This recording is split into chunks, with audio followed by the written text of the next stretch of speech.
Ito lang naman ang iniwang pinsala ni Bagyong Tino sa aming isla.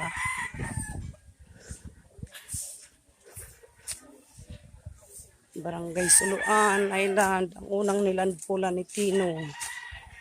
Ito po ang kanyang napinsala.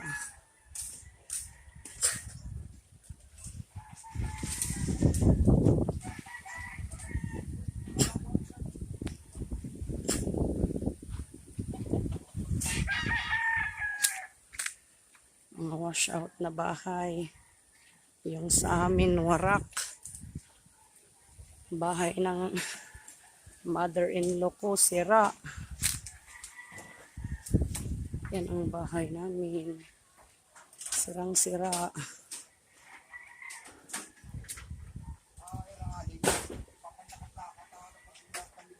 Wow. Ruba, ad nga balay na mga ruba ni Tino. Tinanuwang sa ni Tino.